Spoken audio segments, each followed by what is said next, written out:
Max jerked his hand back as hot coffee splashed onto the cuff of his crisp white shirt. "Damn it," he muttered, grabbing a napkin from the table, just as his phone started buzzing. The screen lit up with the name Dr. Simons. His heart skipped a beat. A call at 7 in the morning couldn't mean anything good. "Max, we need to talk about Michael. It's urgent. Come to the clinic right away." The doctor's voice sounded tense. The coffee cup clattered into the sink, splashing across the marble counter. 15 minutes later, a black Mercedes was speeding through the streets of early morning Los Angeles, ignoring traffic and lane markings. The lobby of the private clinic smelled of expensive perfume and fresh lilies. Max had hated that smell ever since 2 years ago, when those same flowers had stood by his wife Laura's coffin.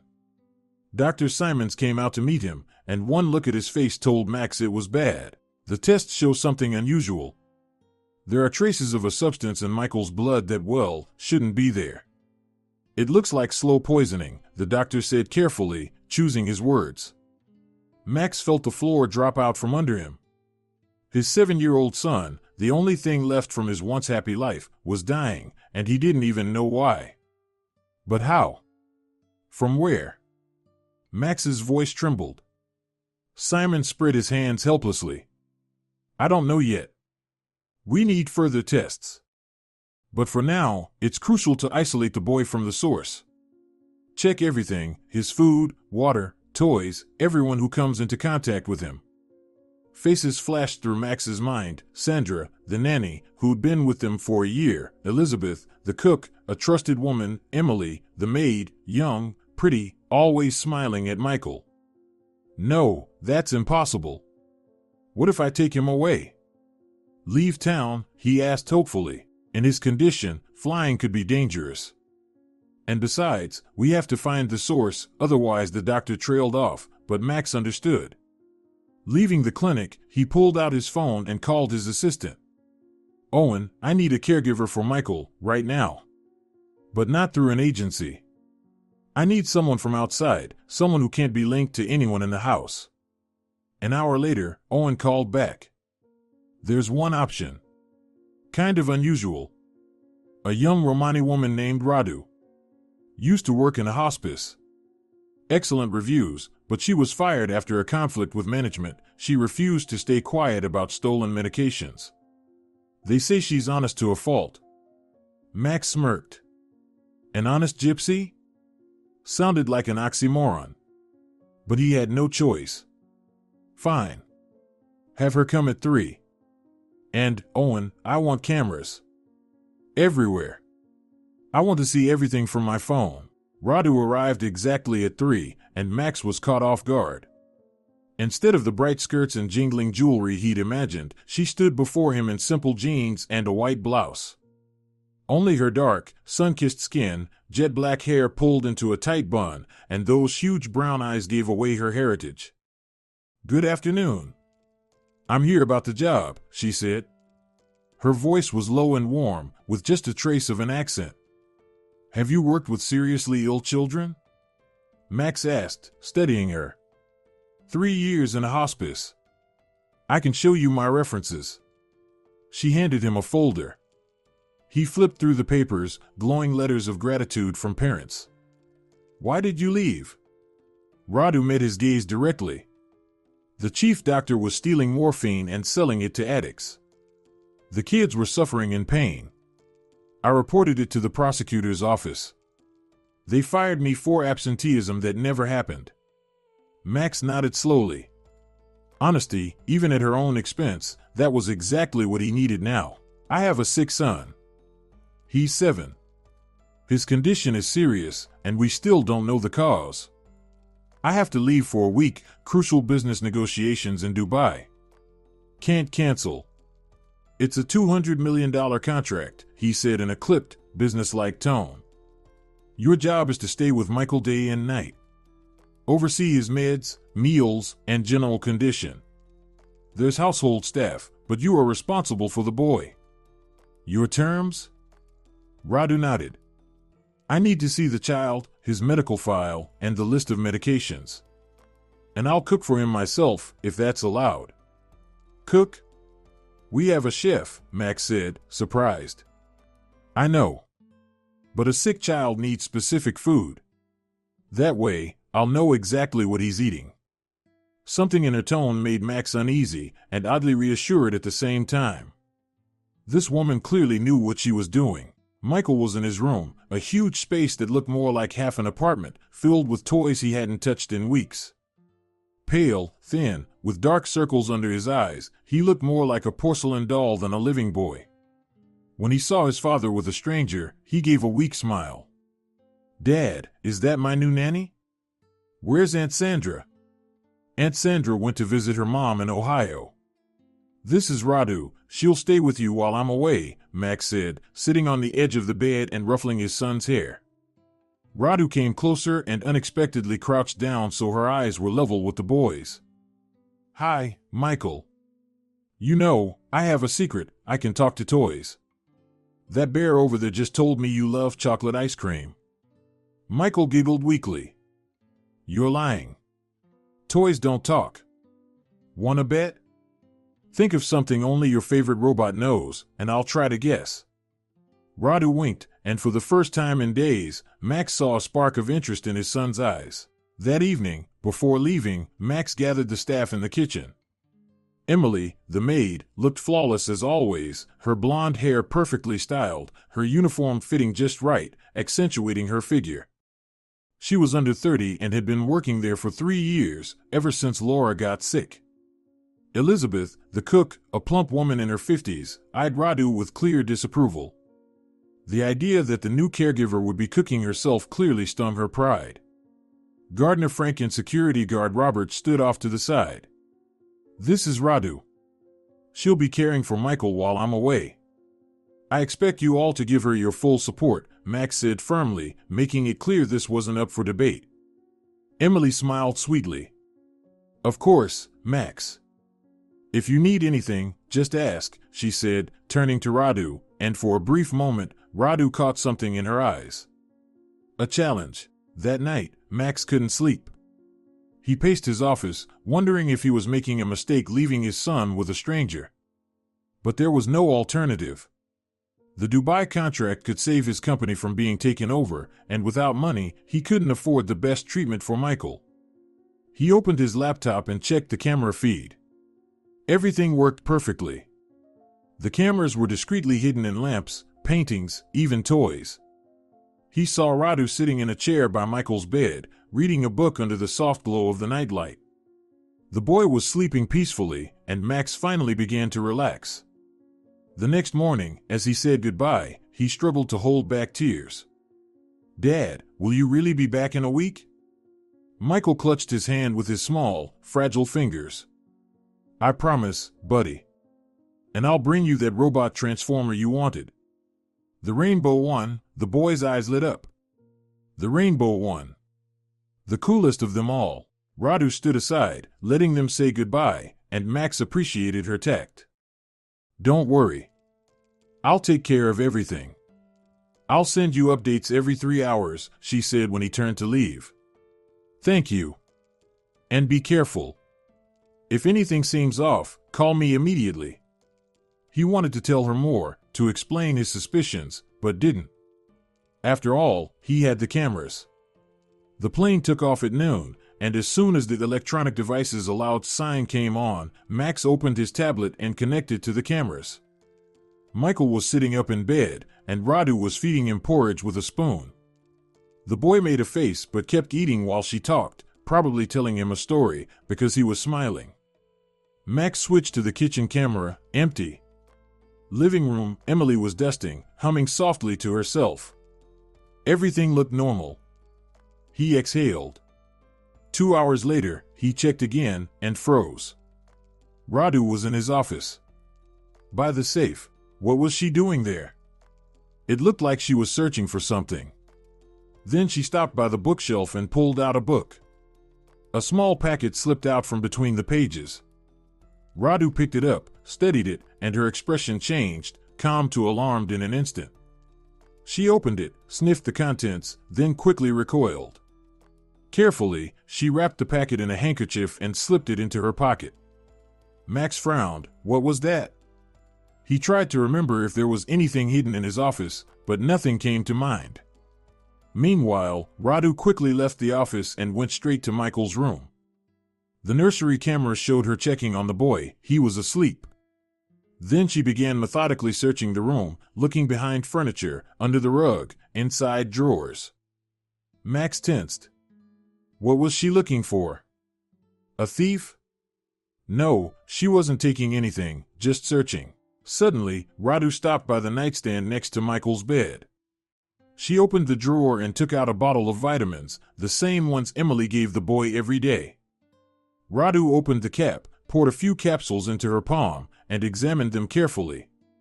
Then she opened one, sprinkled the powder onto a white sheet of paper, sniffed it, even tasted a bit on the tip of her tongue, and immediately spat it out.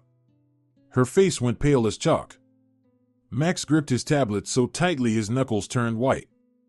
He watched as Radu pulled out her phone, took photos of the capsules, then dialed a number.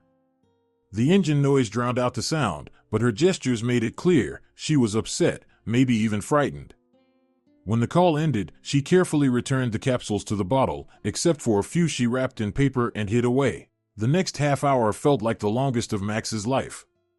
He saw Radu return to the office and begin photographing documents in his desk, old medical reports belonging to Laura, which he kept in the bottom drawer. Then she went to the kitchen and started cooking lunch for Michael.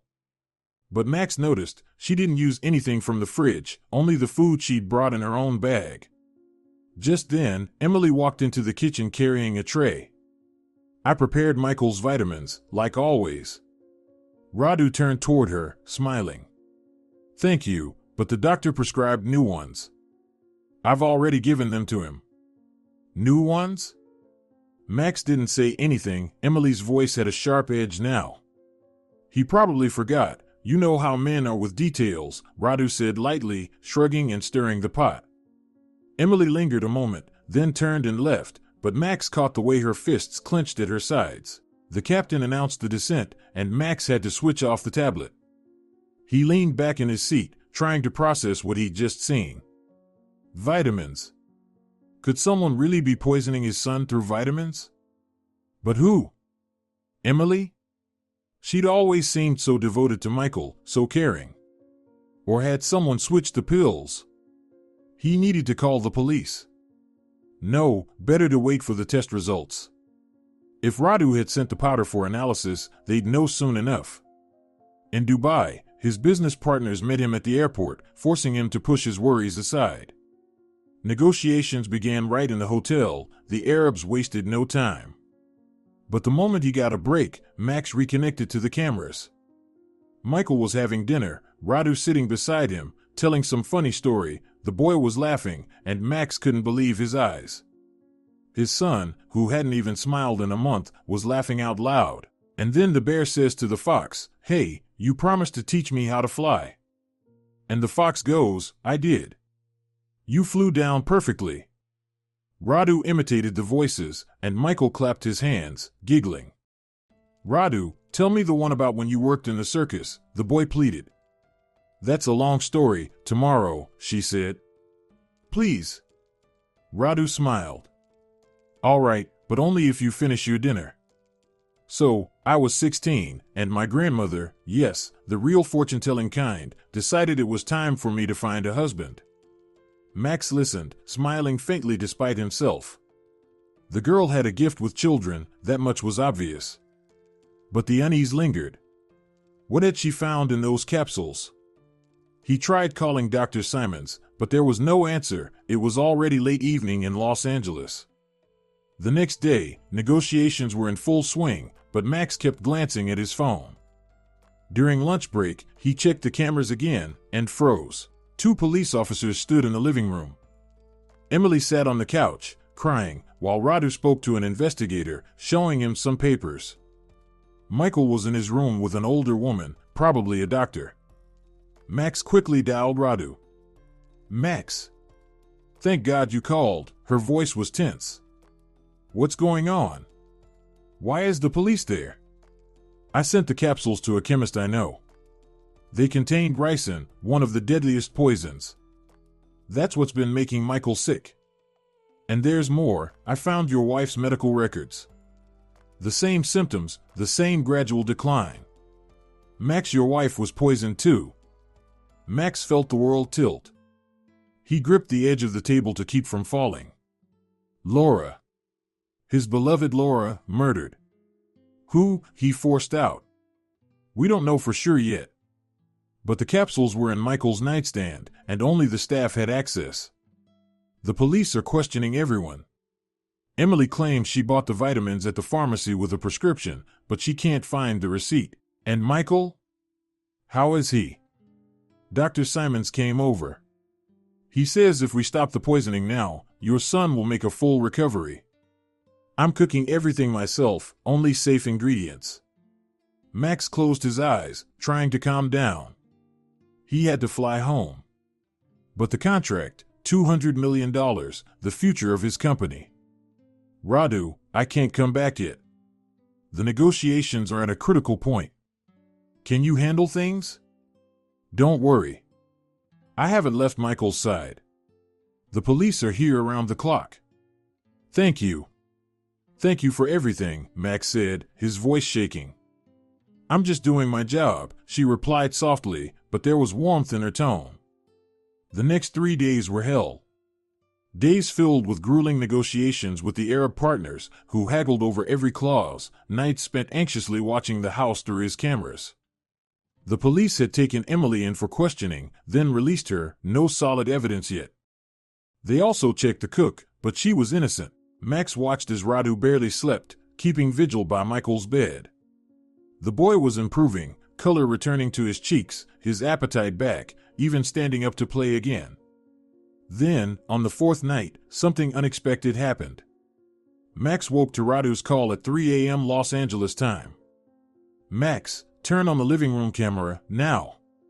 He grabbed his tablet and connected.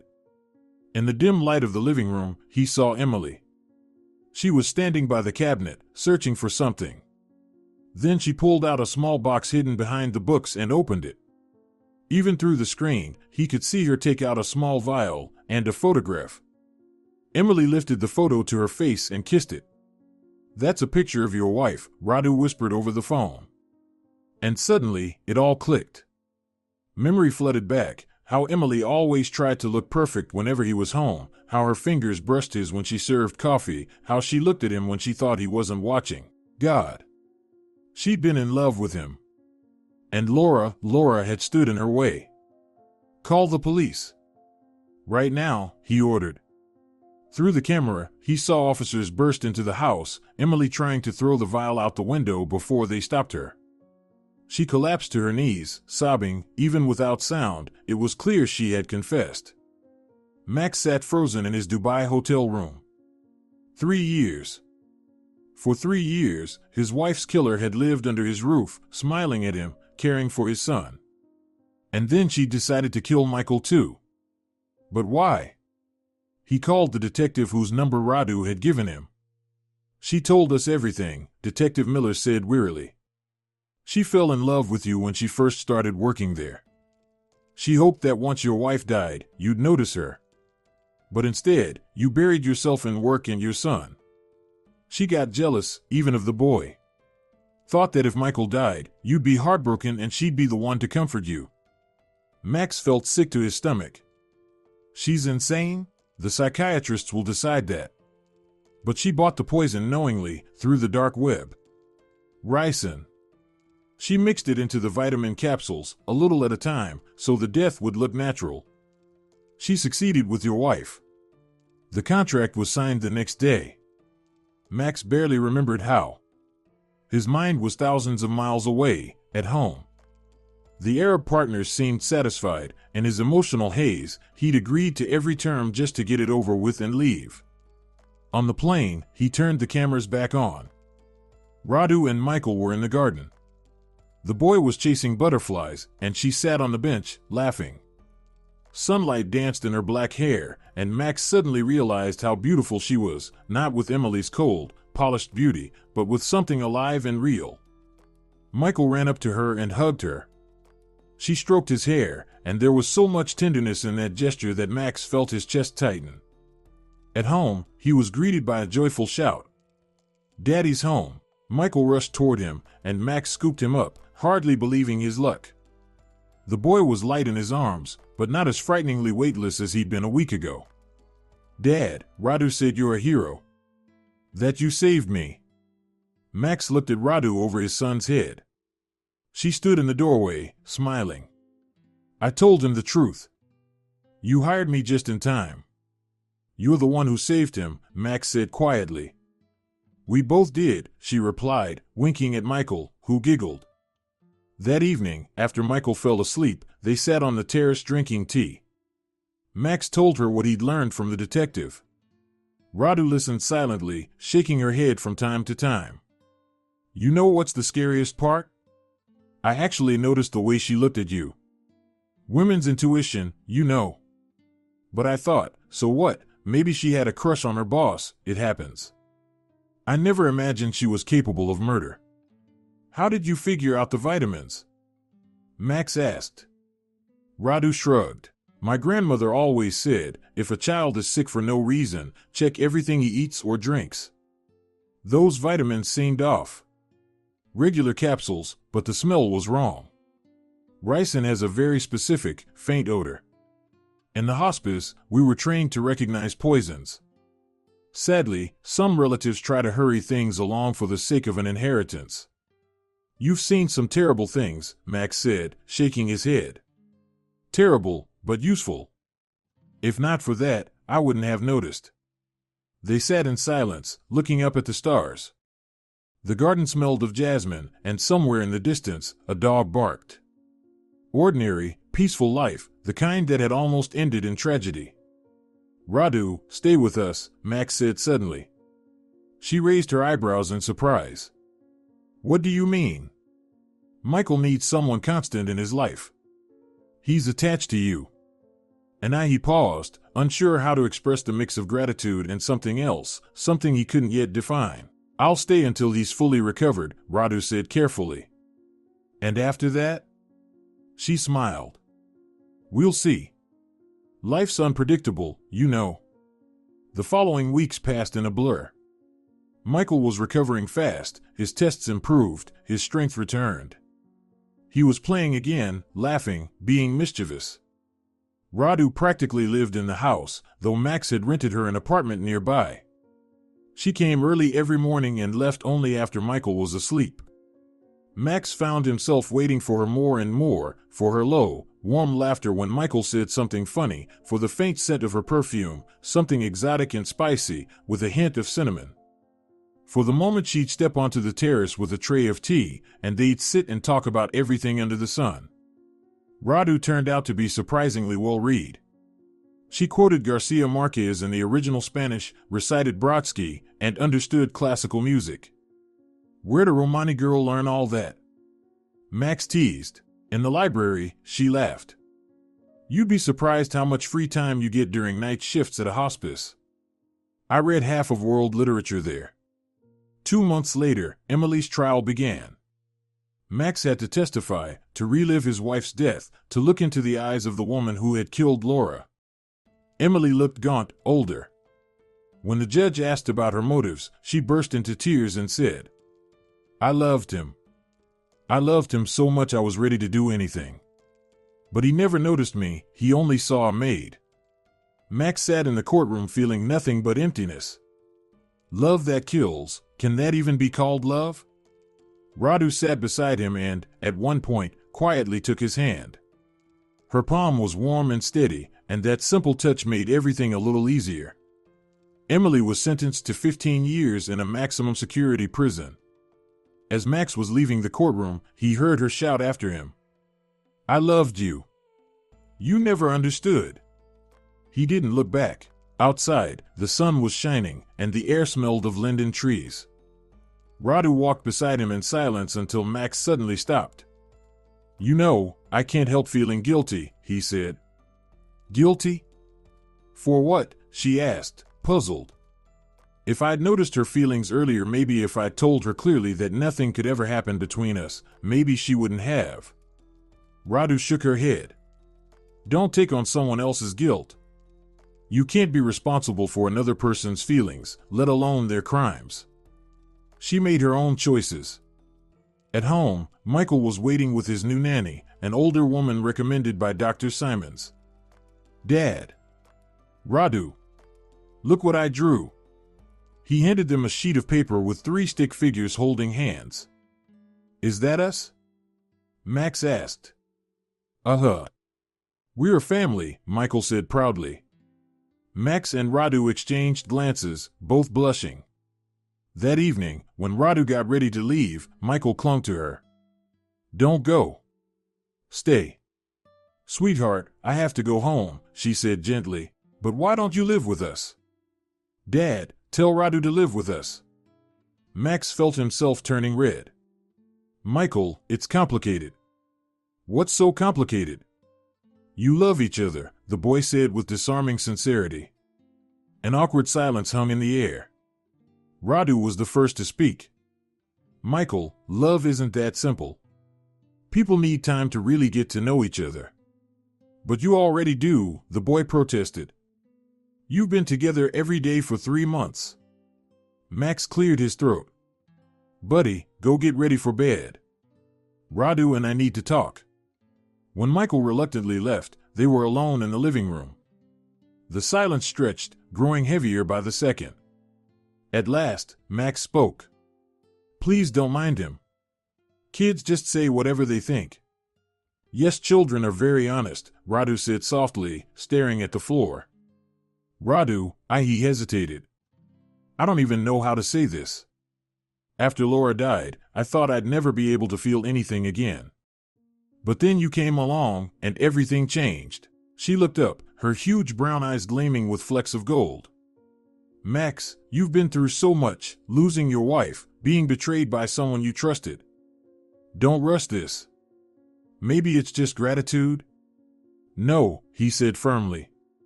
It's not gratitude. I wake up thinking about you. I fall asleep thinking about you. Michael's right, we really. Don't say it, she interrupted, standing up. Why not? Because I'm a Romani woman, your son's nanny. And you're a successful businessman, a widower who's still healing. We shouldn't make this harder than it already is. What if I want to make it harder? Max stood too, stepping closer. What if I want to wake up and see you next to me? What if I want Michael to call you Mom? What if I want to grow old with you? Radu shook her head, but tears shimmered in her eyes. You don't really know me, not my family, not my past. Then tell me. My father's a Romani baron, one of the old kind, still traveling the country with the caravans. My mother died when I was 5. My grandmother really is a fortune teller, she still lives in the camp. I ran away at 16 because my father wanted to marry me off to an old man for a pile of money. I earned my education on my own, studying at night for exams. I have nothing, just a rented apartment and a nursing diploma. Is that the kind of wife you want? Max took her face gently in his hands, forcing her to look at him. I want the woman who saved my son. The one who risked herself to uncover the truth. The one who laughs at a 7-year-old's jokes and cries over books. I want you, Radu. She closed her eyes, a tear slipping down her cheek. Max brushed it away with his thumb and kissed her, softly, tenderly, as if afraid to break the moment. Radu kissed him back, and for a while, the world disappeared. Hooray! You're kissing! Michael's delighted shout made them jump apart. The boy stood in the doorway in his pajamas, bouncing with excitement. So that means Radu's my mom now. Radu crouched down to his level. Michael, your mom will always be your mom. I could never replace her. But you can be my second mom, he asked hopefully. Radu looked at Max, then back at the boy. If your dad doesn't mind, I'd be honored to be your second mom. The wedding took place 6 months later, simple and cozy, just close friends and colleagues. Radu insisted on inviting her grandmother, who arrived in her finest Romani outfit, glittering with beads and bracelets. Dr. Simons was the best man, and Michael was the ring bearer. He was so nervous he nearly dropped the rings into the fountain, and everyone burst out laughing. Radu's grandmother, Rosa, was a striking woman in her 70s, sharp-nosed, with piercing black eyes. She took Max's hand, steadied his palm, and said, "Two lines of fate. One ended, the other just began. Take care of my girl, she's suffered enough." "I promise," Max replied solemnly. At the wedding, Radu danced the gypsy dance, and everyone watched in awe. She twirled in a red dress Max had bought for her, glowing like a flame. Michael clapped and shouted, "That's my mom. My mom's the prettiest." After the wedding, they flew to Italy for a week. Michael stayed with Grandma Rosa, who promised to teach him how to read tarot cards. "No cheating," Max warned. "Cheating? I'm an honest fortune teller." Rosa huffed, and everyone laughed. In Rome, they wandered narrow streets, ate gelato, and tossed coins into the Trevi fountain. Radu was like a kid, wide-eyed, spontaneous, full of joy. "I've never been abroad before," she confessed. "Well, now you can go anywhere you want," Max said. "I don't need travel. I just need you and Michael." When they got back home, they found Michael sitting with Rosa, laying out tarot cards on the table. "Dad. Mom. I learned how to tell the future," he announced proudly. "Oh, really? And what did you predict?" Radu asked, smiling. "That I'm gonna have a baby brother or sister soon." Max nearly choked on his coffee, and Radu blushed deep red. Rosa only smiled slyly. Children sometimes see what adults haven't noticed yet. A year passed. Emily was still in prison, her appeal had been denied. Max never thought of her again, the past was finally behind him. His company thrived, the contract with the Arabs brought in massive profits. But more importantly, their home was filled with happiness again. Radu was indeed pregnant, Rosa's prediction had come true. Michael was over the moon. Every day, he talked to Radu's belly, telling stories to his future sibling. "What if it's not just one baby?" Max teased. "Don't jinx it." Radu laughed. The ultrasound revealed it was a girl. Michael was a bit disappointed, he'd wanted a brother to play war games with. "You'll be her protector," Radu told him. "Like a real knight?" "Exactly like a real knight." The delivery was complicated, the baby was in the wrong position, and they had to perform a C-section. Max nearly lost his mind waiting in the hallway. Michael sat beside him, holding his hand and saying, "Don't worry, Dad. Grandma Rosa said everything's gonna be fine." And she was right. Everything was fine. They named the baby Laura, after Max's first wife, Radu's idea. "You're not jealous?" Max asked one night as they watched their daughter sleep. "Of what? A memory?" "No. Laura's part of your life, Michael's mother. I don't want to erase her.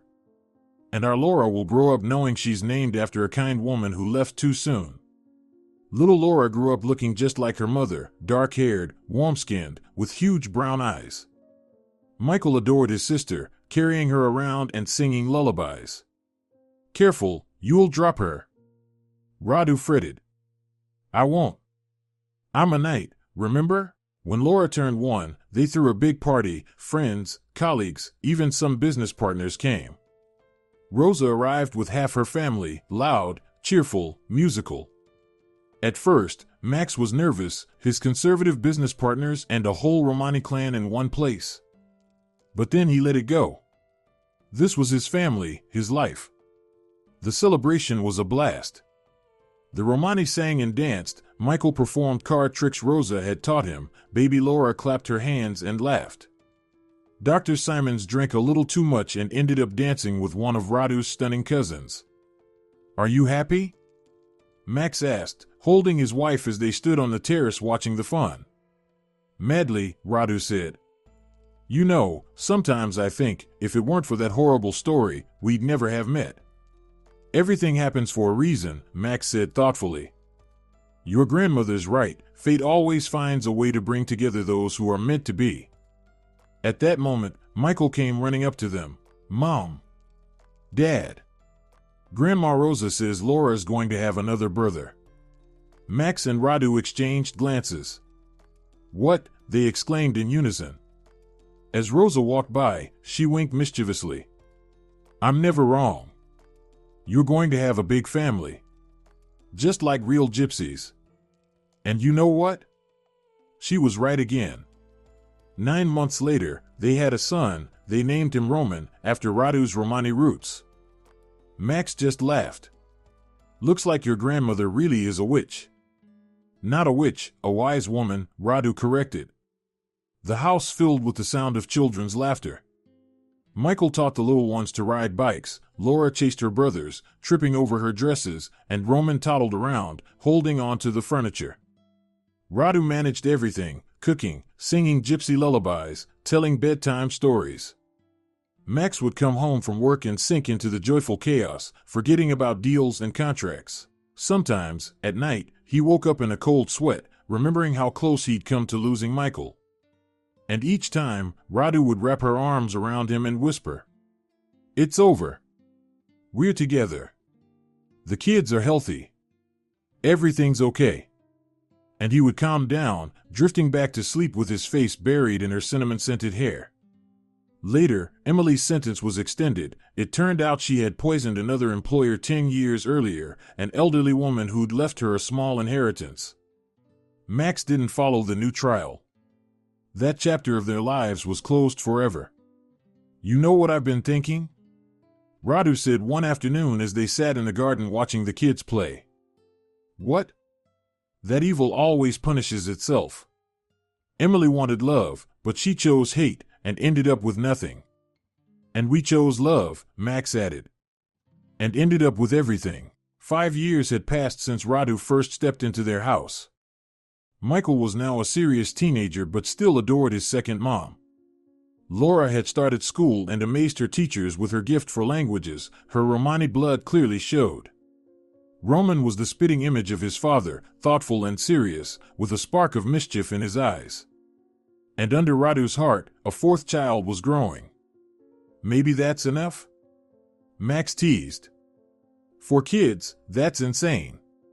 "Grandma says there'll be 5, Radu replied calmly. "Your grandmother's going to send me to an early grave with her predictions. Don't complain. You love kids." The whole family debated baby names. Michael suggested Alexander, after the great. Laura wanted Elsa, like in her favorite movie. Roman couldn't speak properly yet but made his opinions known by shouting random sounds. "What about Hope?" Radu suggested. "If it's a girl, of course." "Hope? Why?" Max asked. "Because she'll be our hope for the future, that good always triumphs over evil, love over hate, and that family is what matters most." It was indeed a girl, and they named her Hope. Rosa came for the christening and mysteriously announced, "This one will be the last." "Thank God." Max exhaled. "Although, you know, darling," Radu smiled slyly, "maybe one more?" "Radu."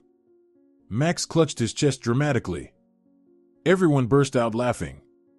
Life went on, full of joys and sorrows, triumphs and disappointments, but the family stayed strong.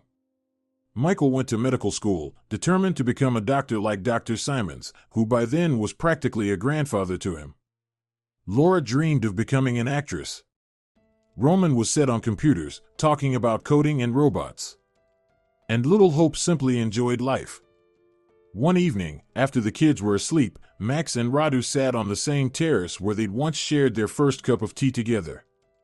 "Do you remember how it all started?" Max asked. "Of course. You hired a crazy gypsy woman to look after your son." "Crazy?" he protested. "Well, who else would dig through a stranger's house looking for poison? The kind of woman who wants to save a child.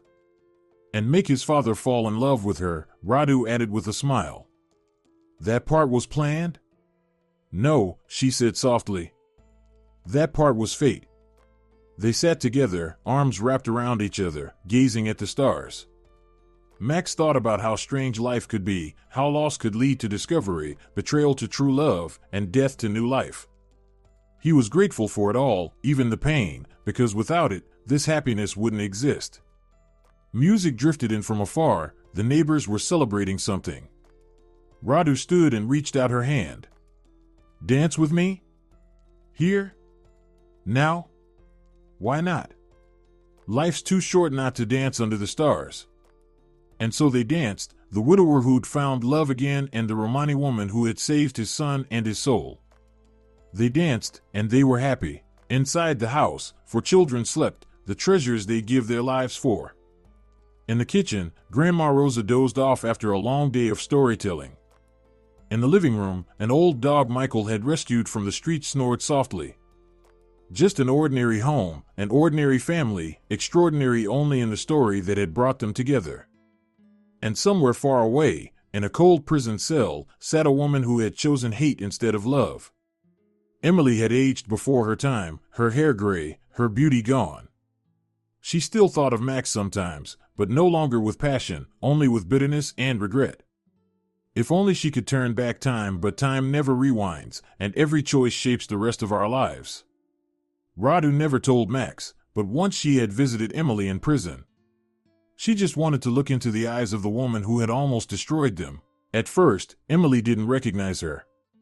Radu was pregnant with hope then, glowing, radiant. When Emily realized who stood before her, she broke down in tears. You came to gloat? No. I came to tell you Michael is healthy. And that I'll be a good mother to him. You married Max? Radu nodded. Emily covered her face with her hands. I lost everything. Everything. You lost what you never really had, Radu said quietly. You can't steal love, you can only earn it. After that, Radu never went back. Some chapters are meant to stay closed forever. Their family's story became something of a legend. Friends told friends, and those friends told others, until it turned into a beautiful tale about a Romani fortune teller who saved a boy from an evil witch. Michael laughed whenever he heard it. Mom, you're a fairy tale hero now. We all are the heroes of our own stories, Radu would reply. Dr. Simons, now practically part of the family, often joined them for dinner. One evening he said, You know, I've seen a lot in my time. But I've never come across a story like yours. It's a movie waiting to happen. Only if it's a melodrama, Radu laughed. So women can cry into their tissues. And believe that good always wins, Max added. When Rosa turned 80, she gathered the whole family and announced solemnly, I'm passing my gift to Laura. The girl has the sight. 12-year-old Laura blushed. Grandma, I don't want to be a fortune teller. You won't be. You'll be an actress. But the gift will stay with you. Max rolled his eyes. Great. Just what we needed, a psychic in the family. But secretly, he was proud. His daughter was special. Years passed. The children grew up. Life went on. Michael married his college sweetheart, a gentle girl who adored his crazy family. Laura became an actress. Roman turned into a programmer. And Hope followed in her brother's footsteps into medicine. For Max and Radu's golden anniversary, their whole enormous family gathered together, children, grandchildren, 6 of them by now, friends, and relatives from the Romani camp. Rosa, now well past 90 but still lively and sharp, raised her glass. To love that saves. To fate that brings together those who are meant to find each other. And to my dear granddaughter, who found her happiness. Max looked at Radu, no longer young, silver threads in her hair, fine lines around her eyes, yet still as beautiful to him as ever. He thought about what an incredible life he had lived, terrifying and wonderful, full of loss and discovery, betrayal and loyalty, death and new beginnings. What are you thinking about? Radu asked. That I'm the happiest man on earth. Took you this long to realize, she teased, smiling the same smile that still made his heart skip a beat. I realize it every day. Every single day I thank fate for bringing you to me. That wasn't fate, she laughed. That was Grandma. She's the real witch. A wise woman, Max corrected. A very wise woman. That night, everyone danced, young and old alike. Romani songs blended with pop hits, laughter floated through the garden, and happiness filled the air. And somewhere above, Laura watched them and smiled. Her son was happy. Her husband had found love again. And her memory lived on in the name of the little girl who had now become a mother herself. As for Emily, she was released after 15 years but couldn't adjust to normal life. The last anyone heard, she had joined a convent to atone for her sins. Maybe she found her own kind of redemption. Maybe God forgave her. People, probably not. The story of Max and Radu's family became a legend among those who knew them. It was told as proof that love conquers everything: death, betrayal, prejudice. That happiness is still possible after tragedy. That fate always gives a second chance to those brave enough to take it. Michael, now a well-known toxicologist, unsurprising, given what he'd lived through, often told his patients, "I survived thanks to a woman who wasn't afraid to seek the truth, who risked everything for someone else's child." There aren't many people like that, but as long as they exist, there's hope for the world. Laura became an actress and once played a girl who saved her lover from poisoning. Critics wrote that she performed with such sincerity, it felt as if she had lived through it herself. She only smiled, in a way, she had. Her family's story lived inside her and made her art real. Roman developed a program for detecting toxins in the human body. When people asked where the idea came from, he answered, "Family history. My brother was almost poisoned when he was little. Ever since, I've wanted to help doctors find the cause of poisoning faster." His software went on to save hundreds of lives. Hope became a child psychologist, working with kids who had experienced trauma. She knew that pain, when faced and understood, could become strength. Her brother was living proof of that. And Radu? Radu wrote a book called The Story of One Family. Critics complained it was too sentimental, too unrealistic, but readers, especially women, adored it. They wrote letters, thanking her for giving them hope, for reminding them that love and justice still existed. Max loved to tease her. "So you're a writer now?" "I'm a mother, a wife, and the keeper of our story," she would reply. "And a little bit of a witch," he'd add. "That part's inherited from Grandma." Rosa passed away in her sleep at 95. Before she died, she gathered the whole family and said, "I've lived a long life and seen many things. But the greatest miracle of all is love, the kind that turns strangers into family, tragedy into joy, and death into life. Take care of each other."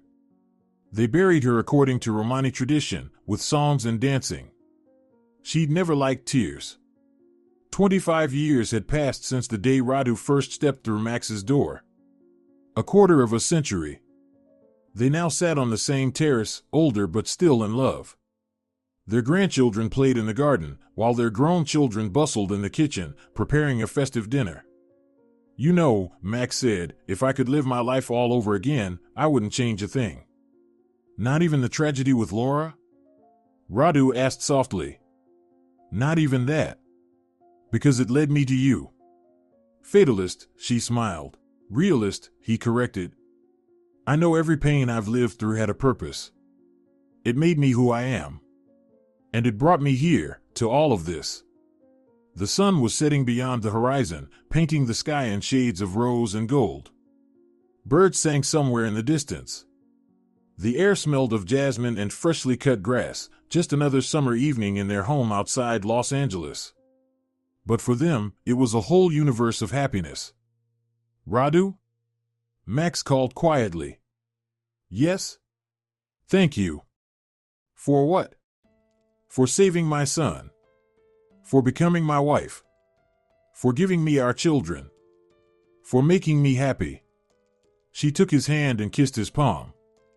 "I should be the one thanking you, for believing in a gypsy girl, for loving me, for giving me the family I always dreamed of." From inside came a burst of laughter. Someone had told a funny story. Soon they would be called to dinner, to a noisy family table full of toasts, memories, and plans for the future. But for now, they sat there hand in hand, two people brought together by fate in the most unexpected way. A story that began in tragedy had ended in happiness. Evil had been punished, good had triumphed, and love had won. Like a fairy tale? Maybe. But then again, can't life be a fairy tale if you truly believe it can?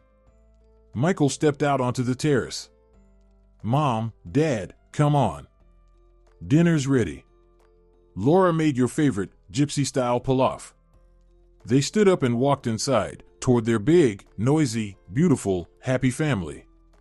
And if someone had looked at them from the outside at that moment, they would have seen just an elderly couple walking to dinner. But those who knew their story saw more, the triumph of life over death, of love over hate, of good over evil. The house glowed with warm light, filled with voices and the smell of food. An ordinary house. An extraordinary family. An incredible story. A story about miracles, that they do happen. That love heals. That family isn't always about blood, but always about choice. The choice to stay together, no matter what. And somewhere up above, two women were smiling, Laura, the first wife, and Rosa, the wise Romani matriarch. They already knew what everyone eventually learns: love is immortal. It passes from generation to generation, from heart to heart, from story to story. And as long as love exists, there is hope. This is that story, about a widower who hired a Romani caregiver for his dying son. About a woman who saved a child and found love. About evil that was punished. About good that prevailed. About a family born from tragedy. About love that overcame everything. Maybe some would say, too perfect to be true. But don't we need beautiful stories? Don't we need to believe that justice exists, that after the darkest night, dawn still comes? This story is for anyone who's ever suffered loss. For anyone betrayed, who's lost faith in love. It whispers, don't give up. Fate still has surprises in store for you. Maybe right now, this very minute, someone is walking toward your door, someone who will change your whole life. Just as Radu changed Max's. Just as love changes everything. Believe in miracles. They happen. Sometimes they come in the form of a dark-eyed Romani woman with a sorrowful gaze. Sometimes as a last-minute rescue. But they always come to those who haven't lost hope. And one last thing, if you think this story was made up, maybe it was. Or maybe not. But does it really matter whether it's true or just a beautiful fairy tale?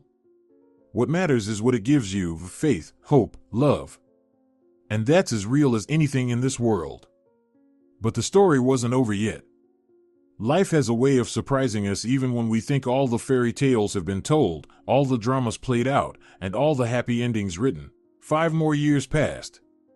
Max turned 70, Radu 55. Michael had become head of the toxicology department at the very same clinic where Dr. Simons once worked. He had a third child, a boy named Max, after his grandfather. Laura was dazzling audiences on stage in Santa Monica, her photo on posters all over Los Angeles. Roman had founded his own company developing medical software, and Hope was finishing her residency in child psychiatry. Then, one ordinary Tuesday, Radu got a call from the prison. "Emily Johnson is asking to see you," said the officer on duty. "She says it's a matter of life and death." Radu hesitated. So many years had passed, why reopen old wounds? But something in the guard's voice made her agree. In the visiting room, Radu barely recognized Emily. The once beautiful woman had become a frail, stooped old lady, her skin gray, her eyes dull. "Thank you for coming," Emily rasped. "I'm dying. Cancer. Stage 4. Maybe 2 weeks left, maybe less." Radu said nothing. She didn't know what to say. "I'm not asking for forgiveness. I know I don't deserve it. But I need to tell you something. About Laura. About what really happened." The truth turned out to be even darker than anyone had imagined. Emily confessed that the poison had been given to her by none other than Laura's cousin, Victor. He had owed Max a large sum of money that he'd lost gambling. Laura refused to ask her husband for help, saying Victor had to solve his own problems. So he decided that if Laura were gone, Max, out of grief or pity, would forgive the debt, or at least delay payment. "Victor knew how I felt about Max," Emily continued, coughing blood into her handkerchief. He offered me a deal. I'd help him, and he'd make sure that after Laura's death, I became indispensable to the family.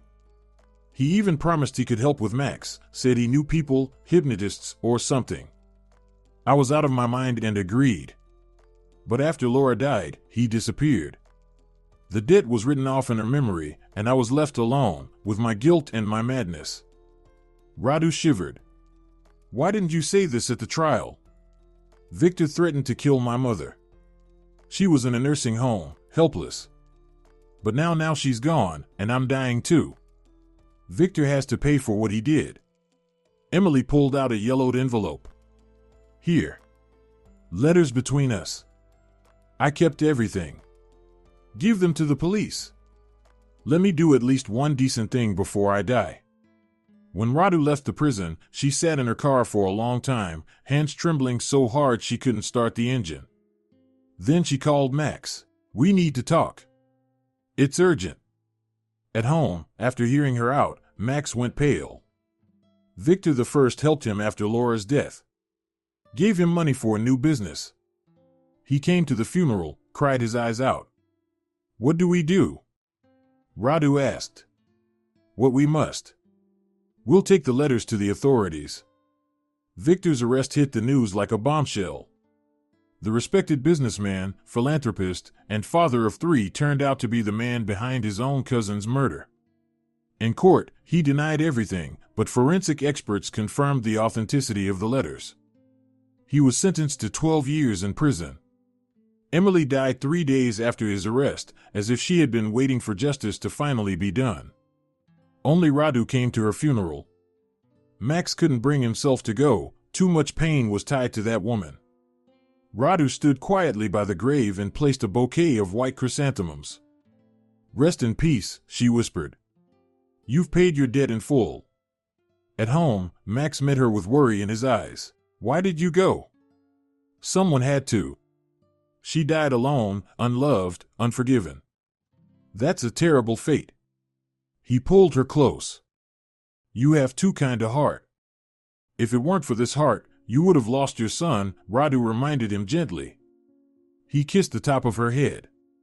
I know. And I thank you for it every single day. The revelation about Victor shook the whole family. Michael took it the hardest. He remembered Uncle Victor, the man who'd given him toys and carried him on his shoulders. How can someone be so two-faced? He asked his mother. People are complicated, my son, Radu said softly. We all have light and darkness inside us. The only thing that matters is which one we choose to feed. Laura wrote a play based on their family story. She called it The Gypsy and the Poison. Critics trashed it, said it was too melodramatic, too full of coincidences. But the audiences packed the theater, weeping and giving standing ovations. They just don't realize it's all true, Laura laughed. The truth is always harder to believe than fiction, Roman said philosophically. Meanwhile, Hope defended her dissertation, The Psychological Consequences of Childhood Poisoning. Her academic advisor was none other than Michael, which sparked gossip in medical circles, accusations of nepotism. But her work was brilliant, and even the harshest critics praised it. A new family tradition was born. Every year, on the day Radu first walked into their home, everyone gathered together to remember how it all began. The children and grandchildren knew the story by heart, yet every time they listened as if it were brand new. Grandma Radu, is it true you broke into the safe? The little ones asked. Not the safe, the office. And I didn't break in, I walked in, Radu corrected. That's still like in the movies, the grandkids squealed. One day, a young journalist came to see them. She wanted to write a book about their story.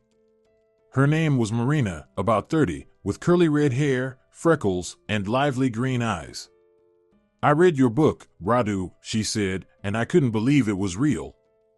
Then I started checking Emily's trial, Victor's arrest, the medical records. Everything matches. It's a ready-made thriller. Max chuckled skeptically. A thriller? That was our life, young lady. Exactly. But what a life. Do you know how many people dream of a love story like yours? Marina pulled out her recorder. Tell me everything from the very beginning, all the details. They took turns recounting it all. Max spoke of his terror for his son, the shock of what he'd seen on the cameras. Radu told her how she'd found the poison, how terrified she'd been of making a mistake. Michael, who had come straight from work, shared his memories, how weak he'd become, how everything changed when Radu appeared. She smelled like cinnamon and sunshine, he said with a smile. I thought she was an angel. Marina scribbled notes at lightning speed, her eyes shining. What did you feel when you realized you were in love? She asked Radu. Radu smiled and looked at her husband. Fear. I was afraid it was wrong. That I was taking advantage of the situation. That Max would one day regret it. And you, the journalist, turned to Max. I felt alive again, he said simply. After Laura died, I was living only for Michael. And then, suddenly, I wanted to live for myself. With Radu. The part about Grandma Rosa fascinated Marina the most. Was it true she could really predict the future? She could see right through people, Radu replied. She used to say it wasn't about cards or crystal balls. It was about listening and seeing. People tell their own futures all the time, they just don't realize it. A year later, Marina's book was published under the title Poison and Cinnamon, A True Story of Love. It became a bestseller. Max found the attention annoying. He'd never liked publicity, but Radu took it in stride. Let people know that miracles happen, she said. That love wins. People need that. At the book launch, something unexpected happened. A woman in her 40s, modestly dressed with a tired face, approached Radu. Excuse me, are you really the Radu who saved that child? Radu nodded. The woman burst into tears. My son, someone's poisoning him. I'm sure of it. But the doctors don't believe me. They think I'm making it up. Please, help me. Radu glanced at Max. He shook his head slightly, better not get involved. But she couldn't refuse. Let's talk, Radu said gently. Tell me everything. The story turned out to be strange indeed. A 10-year-old boy was slowly wasting away, and no doctor could explain why. The mother suspected her ex-husband's new wife. I'll help you find a good toxicologist, Radu promised. My son's the best in Los Angeles. Michael took the case, and within a week, they discovered the truth. The boy was being poisoned with mercury through his toothpaste. The stepmother wanted to get rid of one extra mouth. She was arrested, and the boy survived. So, you're a professional detective now? Max teased his wife. I just can't look away when a child needs help, Radu replied. After that, other parents began turning to her with similar suspicions. Most turned out to be false alarms, but in a few cases, Radu's instincts saved children's lives. Meanwhile, Laura married the director of her theater, a charismatic Italian named Marco. The wedding was grand, a mix of Romani and Italian traditions, with guests dancing until morning. Marco turned out to be a perfect son-in-law. He adored his wife, respected her parents, and doted on the grandchildren. Something funny happened at the wedding. One of Marco's Italian relatives, after having a few too many drinks, started flirting with one of Radu's Romani cousins. The girl grabbed his hand and read his palm. I see a blonde woman who's going to change your life. The man sobered up instantly. A blonde? But I'm married. I didn't say you'd marry her, the cousin said mischievously. Maybe she'll be your boss. A month later, it turned out he really had been promoted as the deputy to a blonde female director. His career took off. Roman surprised everyone by bringing home a girlfriend from Japan. Yuki was a programmer he'd met at an international conference, small, delicate, but with a will of steel and a sharp sense of humor. Are you sure you don't mind that I'm not Romani or American? She asked Radu shyly. Sweetheart, Radu laughed, our family already has Romani, Americans, Jews, and Italians. A Japanese addition makes the collection complete. Their wedding was intimate and elegant, very Japanese in style. But afterward, Radu threw a full-on Romani celebration, Poor Yuki nearly fainted from the noise, the dancing, and the endless relatives. Is it always like this? She whispered to Roman. Only on special occasions, he smiled. Which happen every week, Laura added, laughing. Hope, meanwhile, devoted herself to her work. She grew close to one of her patients, a little autistic boy named Ethan. Not in a romantic way, of course. She was 25, he was 11, but she made it her mission to reach him. She worked with him every day, inventing new therapy techniques. A year later, Ethan spoke for the first time.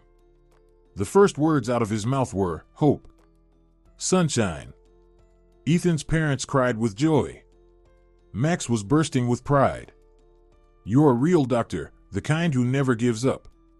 I learned from Mom, Hope said, hugging Radu.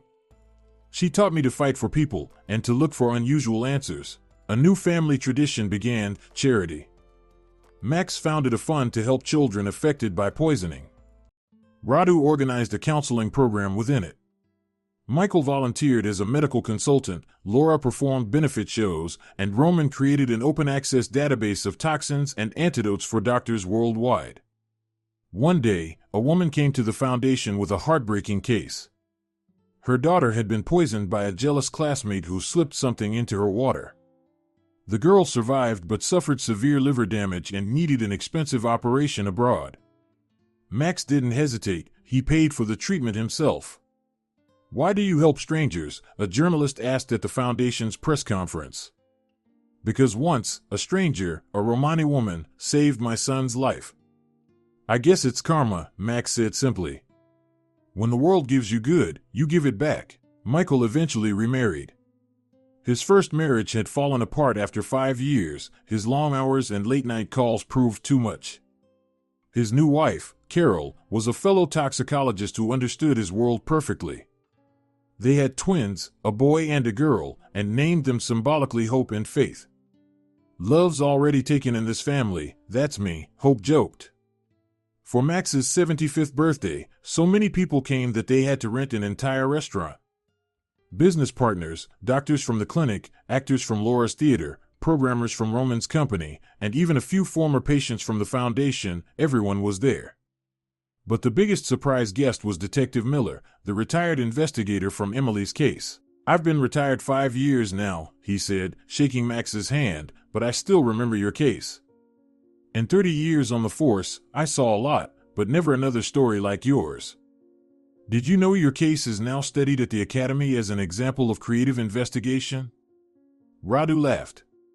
So now we're a case study? In a way, yes, Miller replied. It's about how one woman's vigilance solved a murder. If you hadn't noticed that something was wrong with those vitamins, who knows how it all would have ended? The evening was magical. Laura sang Romani ballads, Marco recited Italian poetry, and Yuki performed a traditional Japanese fan dance. The grandchildren put on a play based on the family story, though in their version, Radu was a superhero in a cape, and Emily was an evil witch with a green face. We totally rewrote history, Michael laughed. History always gets rewritten, Roman said philosophically. As long as the message stays the same, good always wins, added Hope. At the end of the night, Max stood to give a toast. The room fell silent. My friends, I just want to say a few words. 75 years, that's a long time. I've been through loss, betrayal, pain. But I've also known real love, real friendship, real happiness.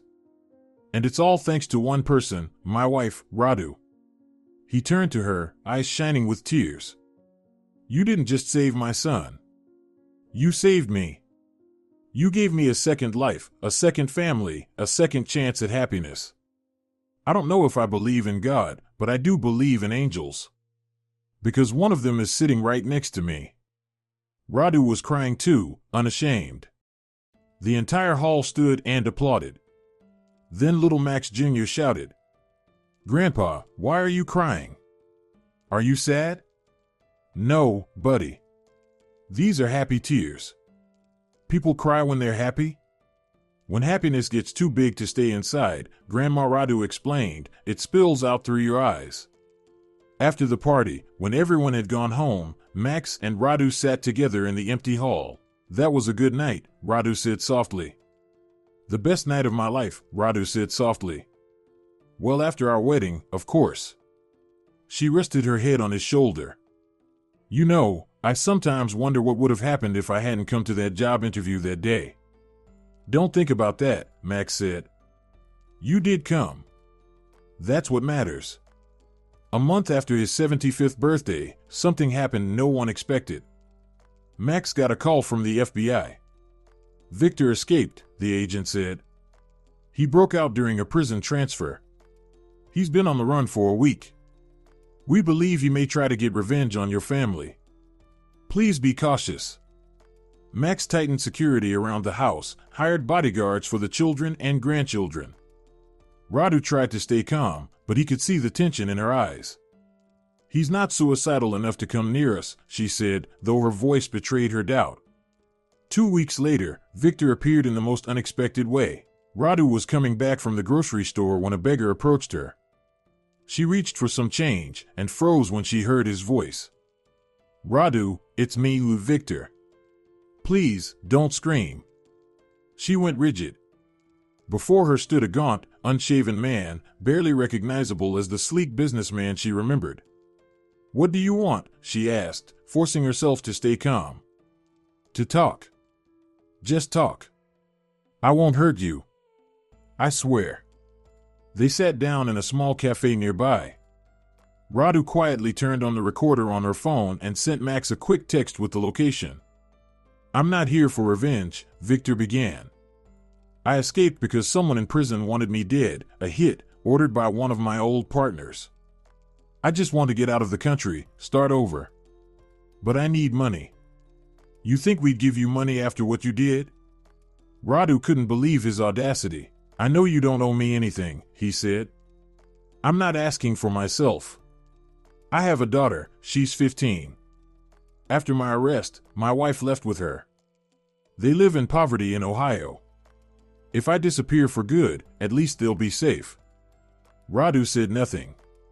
Victor pulled a yellowed photo from his pocket, a thin girl with large, sad eyes. Her name's Laura. I named her after the one I hurt. Maybe that's my way of atonement. At that moment, police officers burst into the cafe. Max hadn't taken any chances, he'd called them immediately. They grabbed Victor, but Radu stopped them. Wait. Max, we need to talk. They stepped aside. He's telling the truth about the girl, Radu said quietly. I checked after the trial, the daughter's completely innocent. Max frowned. You're thinking of helping her? Not him, her. Maybe pay for her education. Max thought for a long moment, then nodded. Fine. But only for the girl. And only through the foundation, officially. He turned to Victor. We'll help your daughter. But you're going back to prison. You'll finish your sentence, every day of it. Victor nodded. Thank you. I knew you were better people than me. The case of Victor's daughter never made the papers. The girl didn't deserve to suffer for her father's sins. The foundation took her under its care, helped her mother move to California, and paid for a good school. The girl's mother, a tired, fragile woman in her 40s, wept with gratitude. I don't understand why you'd help us after what my ex-husband did. Children don't answer for their parents' sins, Radu said gently. The girl turned out to be a gifted artist. She was accepted into an art academy and later into the Institute of Fine Arts. At her graduation exhibition, she presented a series of paintings called Light in the Darkness, abstract works where golden rays broke through black shadows. It's a metaphor for hope, she told reporters. That even in the darkest times, there's a way out. Max and Radu attended the show incognito, but the girl recognized them. She came up, bowed slightly, and said, Thank you. I know who you are. Mom told me when I turned 18. I know what my father did, and I know that despite everything, you helped me. I'll be grateful for the rest of my life. Live honorably, Max said. That's the best thank you can give. The girl nodded. I try, every day, to be better, kinder, more honest. To make up for. You have nothing to make up for, Radu interrupted softly. You are not your father. Your life is your own. Choose it wisely. Victor died in prison a year later, a heart attack. Only his daughter came to the funeral. And unexpectedly, Radu. Why did you go? Max asked, bewildered. Someone had to, she said. No matter who he was, he repented at the end. Maybe that counts for something, up there. Life went on. The grandchildren grew up, great-grandchildren were born. The house, once full of tragedy, had become a place of gathering and laughter. Every weekend, the family came together, sometimes just the kids, sometimes everyone. The table always overflowed with food. Radu still cooked herself, despite the children hiring chefs. It's tradition, she said, rolling out dough for pies. Grandma Rosa used to say a family stands on three things: shared meals, shared memories, and the ability to forgive. Your grandmother was a wise woman, Max said, sneaking a hot pie from the tray. Hey! Those are for the grandkids. Radu scolded, playfully swatting his hand. For Max's 80th birthday, the entire family came, even those who lived abroad. Roman and Yuki flew in from Tokyo, where they'd opened a branch of their company.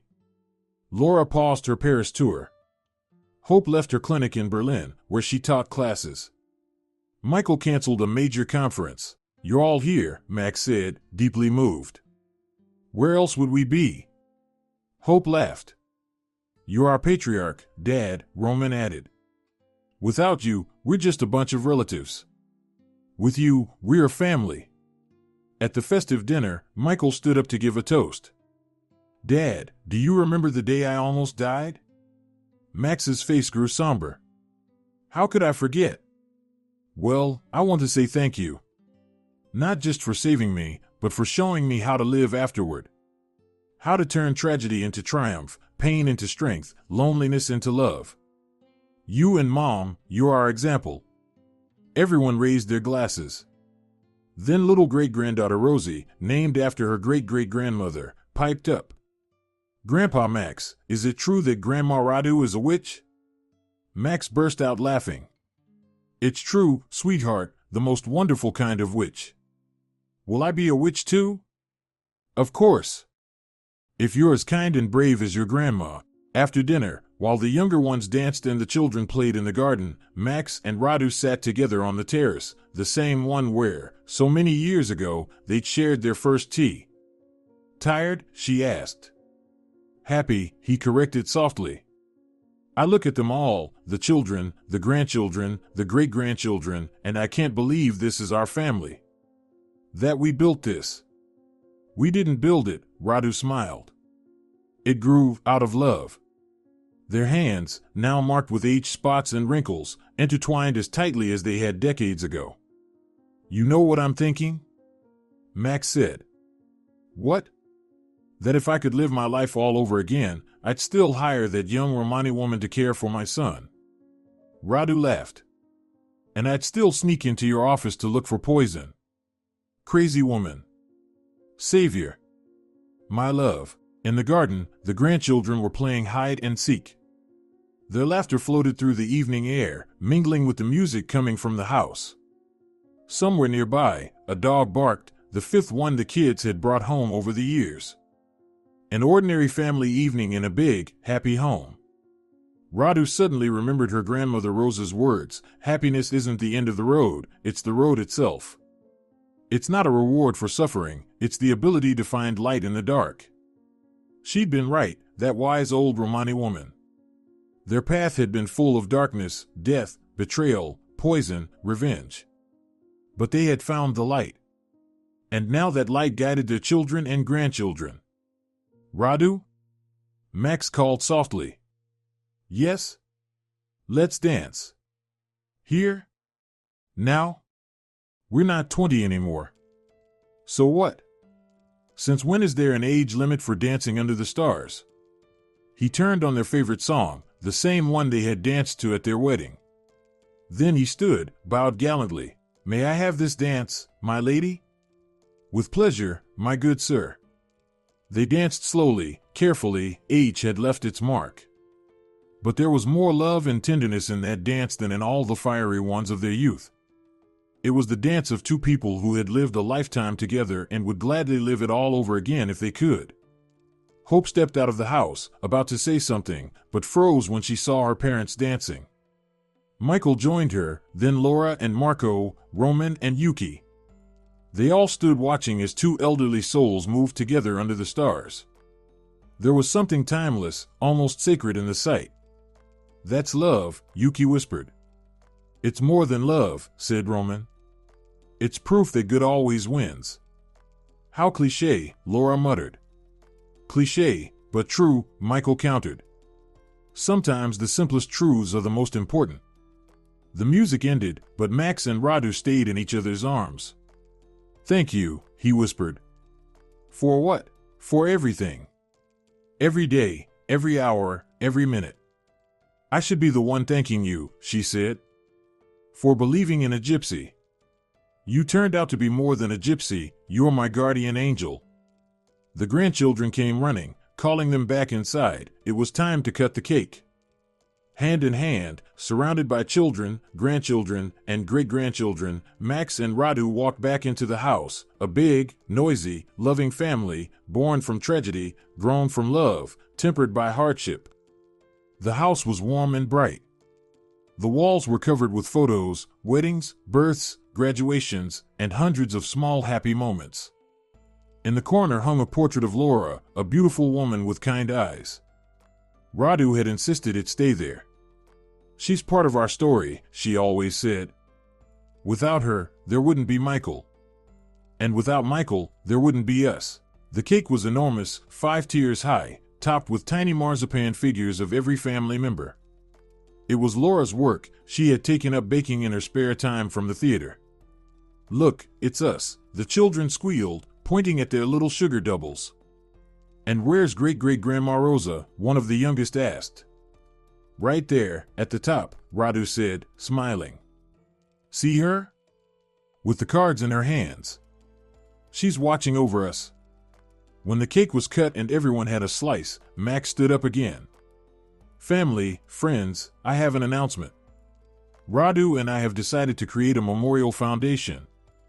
After we're gone, everything we own will go to helping children affected by crime. Let our story keep helping others even when we're no longer here. Silence fell, then the room erupted in applause. Michael hugged his father. You two are incredible. We're just ordinary people who were lucky enough to find each other, Max said. And that's the real miracle, finding each other, Radu added. The celebration lasted until morning. They sang songs, American, Romani, Italian, even Japanese. They retold family stories everyone knew by heart but listened to as if hearing them for the first time. They laughed at old photos and made plans for the future. When the first rays of sunlight turned the garden gold, the guests began to leave. Max and Radu stood on the porch, saying goodbye to each one, hugging, kissing, thanking them for coming. This is the best birthday of my life, Max told everyone. When the last car drove away, they returned to the house. It was full of the aftermath of joy, confetti on the floor, balloons still floating near the ceiling, the grandchildren's toys scattered everywhere. Let's leave the cleaning for tomorrow, Radu said. For the day after tomorrow, Max corrected her. Tomorrow we rest and remember. They went upstairs to their bedroom, the same room where Laura had once died, where their children had later been born. The walls had absorbed so much grief and so much happiness that they seemed to breathe with the family's history. You know what I've been thinking? Max said, lying beside her. What? That we've lived a full life. Real, bright, complete. With loss and discovery, pain and joy. And I don't regret a thing. Not even the pain, especially not the pain. It made us stronger. It taught us to value happiness. Radu nestled closer. Remember what Grandma said, that every story has a meaning? I remember. Well, I figured out ours. We were meant to show people that love is stronger than death, good stronger than evil, and that family isn't blood, it's choice.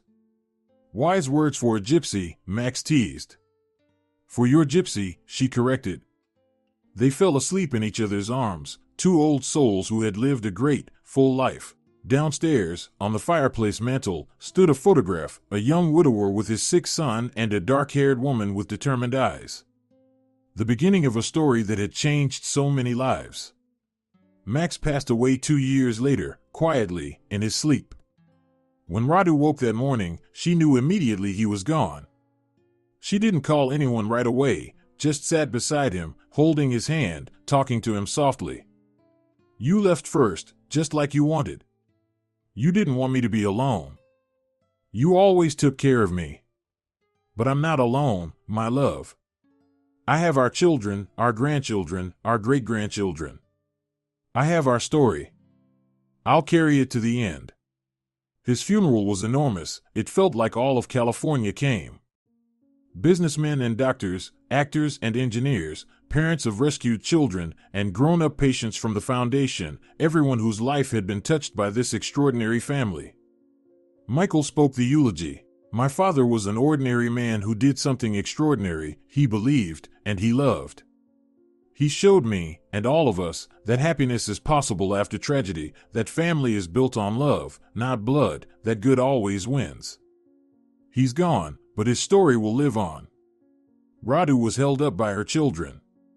She didn't cry at the funeral, the tears came later, at home, alone in their room. She wept for hours, until she had no strength left. Then she stood, wiped her face, and went to the kitchen to cook dinner for the family. Because life goes on. Because that's what Max would have wanted. She lived 5 more years. During that time, she wrote another book, not fiction this time, but real memoirs. She titled it simply, My Life. Critics once again called it sentimental, but readers loved it. It became not just a bestseller, but a handbook for living. In the preface, she wrote, "This story isn't a fairy tale, though it may sound like one. It's the truth about how love works miracles, how kindness comes back multiplied, and how family is life's greatest treasure. I've lived an extraordinary life beside an extraordinary man. And I hope our story gives hope to everyone who's lost theirs. Miracles do happen, you just have to believe." Radu passed away on their wedding anniversary. The children found her in the garden, sitting on the same bench where she once laughed, watching little Michael play. In her hands was a family photograph, taken on Max's 80th birthday. She was smiling. They buried her next to Max. The headstone read simply, "They loved." Because that was the truth. That was everything. The foundation continued its work. The children, grandchildren, and great-grandchildren all played their part.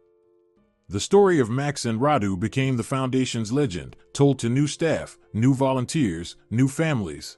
A story that proved happiness can grow from tragedy, strength from pain, and life from death. Michael, now the head of the foundation, often spoke before large audiences. My stepmother, yes, I call her mom, but technically she was my stepmother, saved my life. My biological mother was poisoned, my father nearly lost his mind from grief. It should have been the end of our story. But it wasn't. Then she appeared, a young Romani woman with nothing but a huge heart. And everything changed. If that's not proof that miracles exist, I don't know what is. Laura staged a play based on her mother's book. She played Radu herself, even though by age she was much closer to Emily's character. I have to do this, she said. For Mom. For Dad. For all of us. The play ran to sold-out crowds for 5 years. People cried, laughed, applauded standing up. Roman created a virtual family museum filled with photos, videos, and stories. Anyone could visit and learn their history. Within the first year, the website had over 1 million visitors. Messages poured in from all over the world, people thanking them for hope, for faith in goodness, for showing what real love looks like. Hope opened the Radu and Max Center for Psychological Support, where families who'd survived tragedy could receive free help.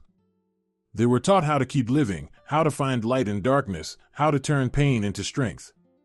My parents knew how to do that, Hope said. And I want to pass that gift on to others. The story lived on in their children, grandchildren, and great-grandchildren. Each carried a piece of Max and Radu, their kindness and determination, courage and gentleness, their ability to love and to forgive. Little Rosie, their great-granddaughter, grew up to become a writer. Her first book was titled Grandma's Stories. The description read, based on true events. The story of a gypsy woman who saved a boy and found love. A story of how good triumphs over evil. A story about family, the most important thing there is. The book was adapted into a movie. It won every possible award. At the premiere, the entire family came together, the fourth generation already. When the final credits appeared on screen, in memory of Max and Radu, the audience rose to their feet. The applause lasted 15 minutes. Afterward, a journalist asked Michael, "What do you think your parents would say if they could see all this?" He smiled. Dad would be embarrassed and say it was too much fuss. And Mom would laugh and say, "Why just one movie? Our story could fill an entire series. And you know what? They made a series, 20 episodes of love, pain, betrayal, and forgiveness. Millions watched it. They cried, they laughed, they believed in miracles. Because this story gave people something the modern world sorely lacks, hope." In the final episode, they showed real family photos, Max and Radu at their wedding, with their children, with their grandchildren, celebrating their golden anniversary.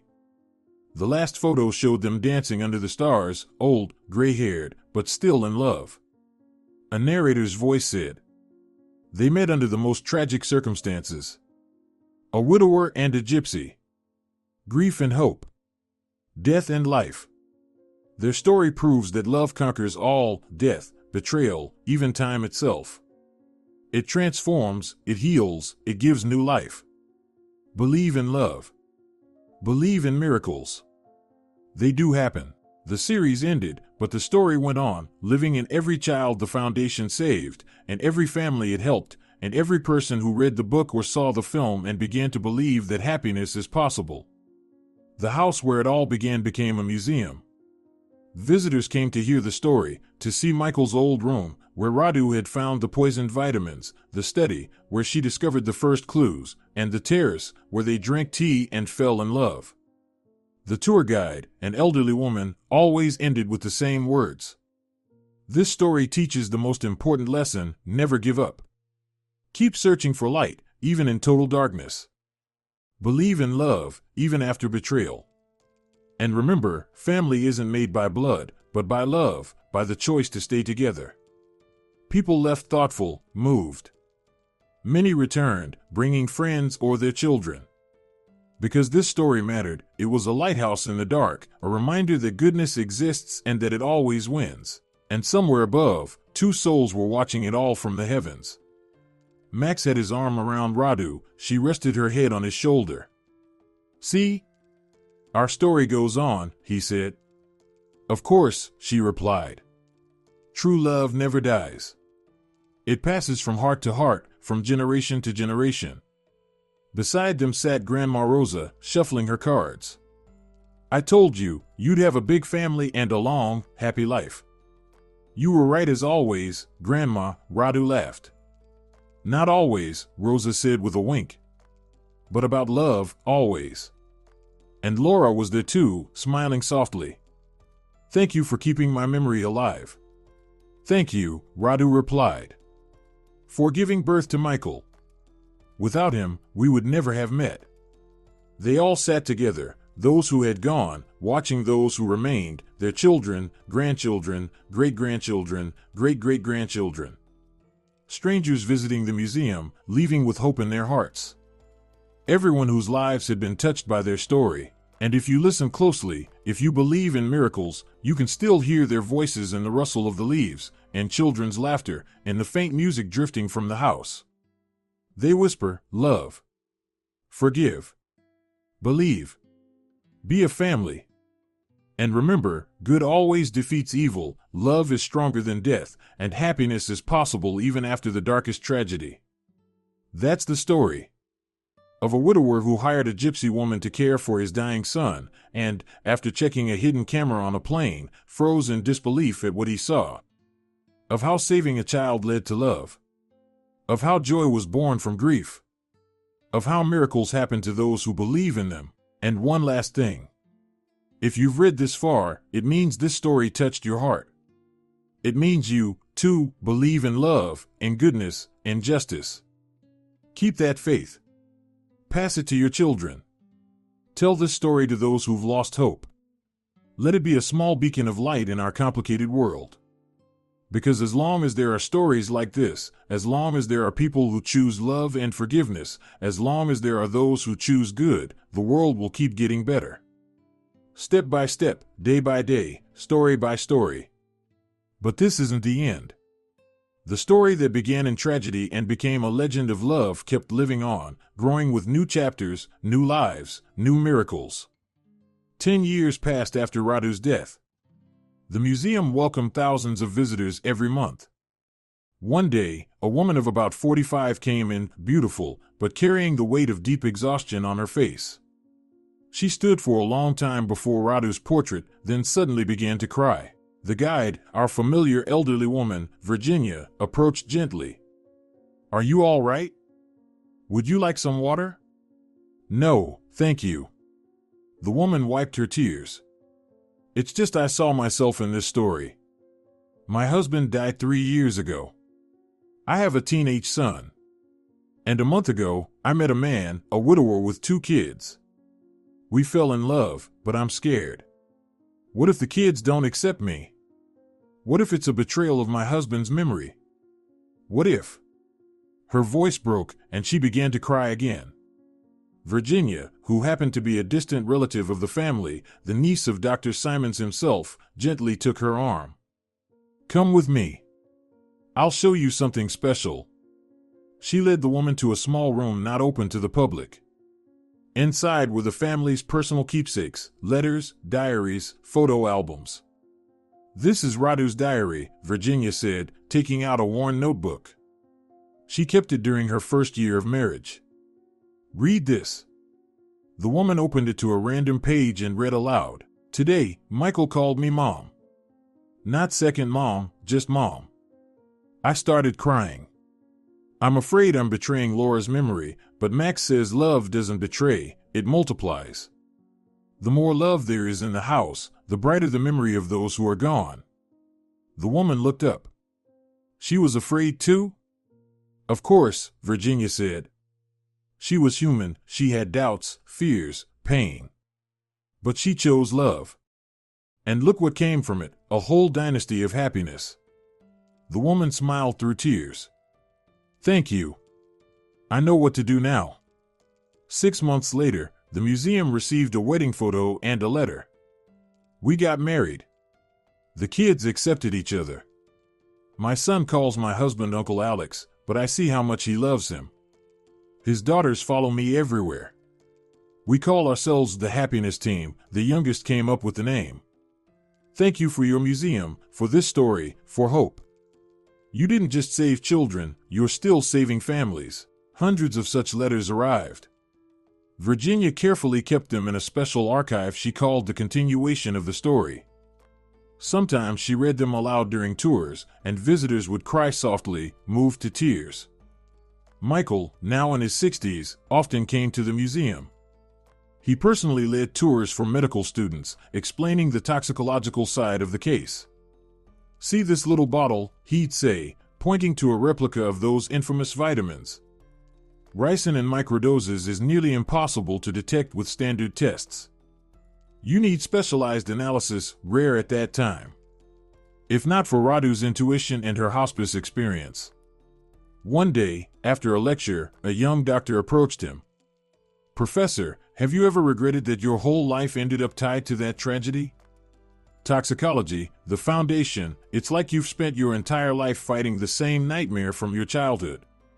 Michael paused, thoughtful. "You know," Michael said, looking out over the auditorium, "everyone has a choice, to stay a victim or become a victor. I chose to turn my trauma into a mission. Because of that choice, hundreds of children have been spared from poisoning. Isn't that worth it?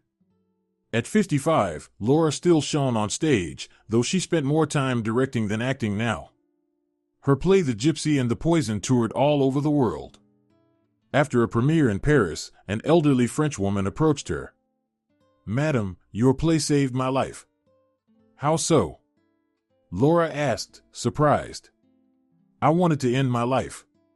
My husband left for a younger woman, my children were living their own lives. A friend dragged me to the theater to distract me. And there I saw your story. I realized, if that family could turn poison into medicine, then so can I." Laura hugged her tightly. Live. Do good. That's the best revenge on fate. The Frenchwoman truly changed her life. She opened a shelter for abandoned women and called it Maison Radu. When Laura returned to Paris a year later, she was invited to the grand opening. 20 women of different ages lived there, supporting each other and learning to believe in themselves again. Roman and Yuki raised 3 children, twin boys and a girl. The boys were named Max and Roman, after their grandfather and father, and the girl was named Sakura, Japanese for cherry blossom. They grew up between 2 cultures, spoke 3 languages, and most importantly, absorbed their family's story as the core of their worldview. When Sakura was 16, she wrote an essay for school titled My Roots. Her teacher read it and shook her head. "This is a novel. You didn't make this up?" Sakura smiled. "In my family, the truth is stranger than any fiction.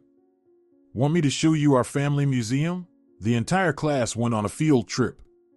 The teenagers, usually cynical and aloof, left the museum quiet and thoughtful. Meanwhile, Hope continued her work in Berlin, but her clinic had become an international center. Children came from all over the world, not only those who had suffered psychological trauma, but also survivors of poisoning, abuse, and loss. Hope's method was simple and profound at once. She taught children and their families to turn pain into strength, trauma into growth. "It's a family secret," she said at conferences. "My grandmother Radu used to say, pain isn't the end, it's the beginning. The beginning of new understanding, new strength, new life. The key is not to stay stuck in pain, but to move through it." One day, she was contacted by the royal family of a European country. Their young son had survived an assassination attempt, poisoning, just like Michael all those years ago. The boy had withdrawn completely, stopped trusting people. Hope worked with him for 6 months. In the end, he painted a picture, a black background with a bright yellow sun in the center.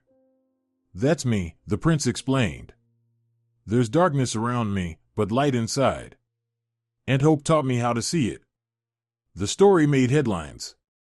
Journalists dug into the family's past once more. Articles, talk shows, and documentaries followed. The Family That Defeated Death, that was the title of a BBC documentary viewed by billions around the world. After the film, so many donations poured into the foundation that new branches had to be opened abroad. The Max and Radu Foundation became international, helping children not just in the US but also across Africa, Asia, and Latin America. Michael's oldest son, young Max Jr., became a chemist, though not an ordinary one. He specialized in developing antidotes. "It's in our genes," he joked. "They poisoned us, now we create the cure." His lab partnered with the World Health Organization, and the antidotes he developed saved thousands of lives. One day, a student intern walked into his office. Her name was Emily. Max Jr. froze. "That's an unusual name." "My parents named me after my grandmother," she said quietly. She did something terrible once. Really terrible. My parents wanted me to redeem her sins with my life. That's why I became a chemist. I want to create medicine, not poison." Max studied her for a long moment, then said gently, "You have nothing to atone for. Everyone answers only for themselves. But if you want to do good, you are welcome on the team." Emily became his best student, and later, his wife. When he introduced her to the family, everyone fell silent. "Emily?" Uncle Roman repeated. "Yes," Max Jr. said firmly. "But a different one. A good one." The wedding was complicated. Not everyone could immediately accept a bride with that name. But the young woman proved to be remarkable, kind, intelligent, loyal. She was the first to suggest building a monument to all victims of poisoning. Including my namesake grandmother, she added. Evil should be remembered, so it's never repeated. The monument was placed in the museum's garden, a black obelisk engraved with the names of known victims of poisoning, including Laura. Beside it stood a white sculpture of a woman holding a child, symbolizing salvation and new life. Hundreds gathered for the unveiling, many in tears. This monument isn't just for the victims, Michael said in his speech. It's a monument to victory over evil, to the triumph of life over death, of love over hate. My mother, Laura, died, but her death brought Radu into our lives. Evil gave birth to good. Death gave birth to life. Isn't that a miracle? In the crowd stood a woman in a black scarf. No one recognized her as Victor's daughter, the younger Laura, the girl the foundation had once helped. She was now a famous artist, her paintings exhibited in top galleries around the world. She had come quietly, left a bouquet of white roses at the monument, and walked away. Later, she sent a painting to the museum titled Transformation. It depicted a golden butterfly emerging from a black cocoon. Rosie, the great-granddaughter, by 30 had become more than a writer. She had built an entire literary universe. Her series, The Chronicles of the Family of Light, sold millions of copies. It was fantasy, where good always triumphed over evil, but only through struggle, loss, and redemption. Where do you get your inspiration? Journalists asked. From my family story, Rosie said. I grew up with a real-life fairy tale, how my great-grandmother, a gypsy woman, saved my great-grandfather and his son. How happiness was born from tragedy. I just bring that magic into other worlds. Her books were adapted into a hit series. The Chronicles of the Family of Light became a cultural phenomenon. Children around the globe played Radu the Rescuer and Max the Hero. Toy stores sold dolls of every family member. We've become pop culture, Roman laughed. Grandma and Grandpa would be shocked. But the most incredible thing happened when an elderly man, around 80, came to the museum one afternoon. With trembling hands, he handed Virginia a yellowed envelope. This belongs to you. The letter, dated 1950, was from Grandma Rosa to a friend. I had a dream.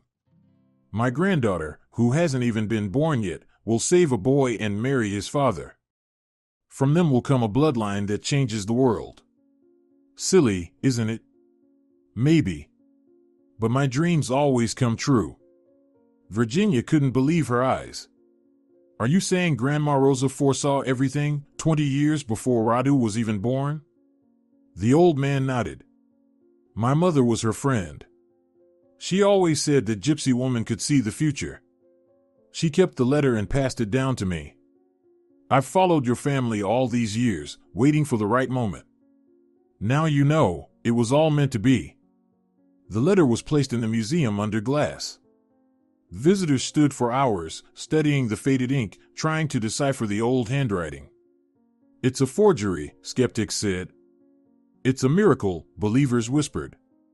The family simply smiled. They knew Grandma Rosa was capable of anything. Meanwhile, the foundation kept expanding.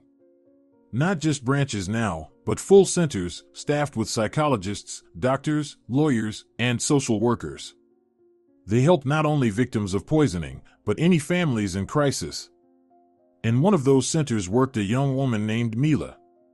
She was 25, a recent college graduate. During her interview, someone asked, "Why our foundation?" Mila lowered her eyes. When I was 7, my stepfather tried to poison me and my mom. He wanted to take our house. My mom noticed in time, and we escaped. Years later, I read your family's story and realized I survived for a reason. I'm meant to help others. They hired her, and she became one of their best specialists.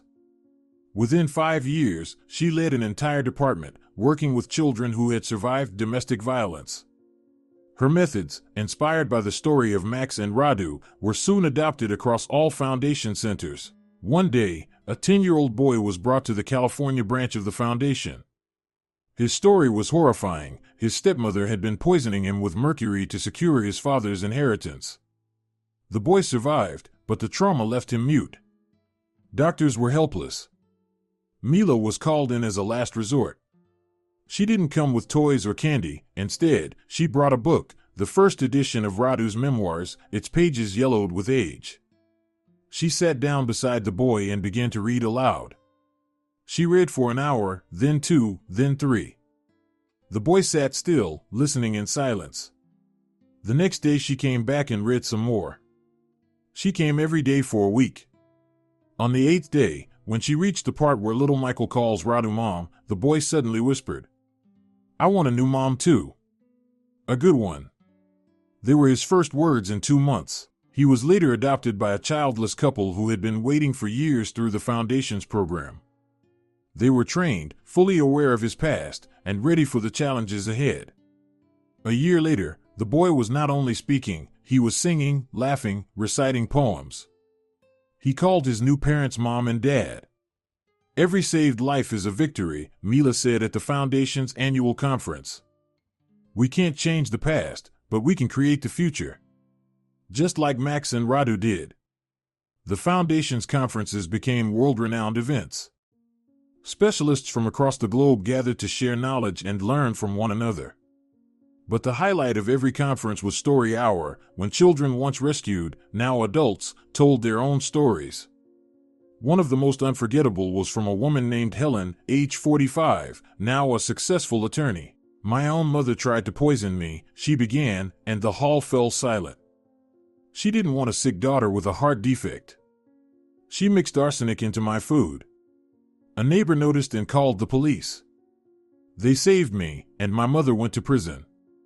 I grew up in foster care, certain my life was broken. Then I read Michael's story. I realized, if he could forgive and keep living, so could I." Helen became a child protection lawyer. Over 20 years, she saved hundreds of children from abuse. "I turned my poison into antidote," she concluded. The audience gave her a standing ovation. The museum soon opened a new exhibit, The Tree of Life. A massive metal tree with thousands of small leaves, each engraved with the name of a rescued child. Every year, new leaves were added. The tree grew, stretching higher toward the ceiling. One day, a school group came for a tour. Among them was a boy in a wheelchair named Paul. While the other children ran around noisily, Paul sat quietly before the portrait of young Michael. Virginia approached him.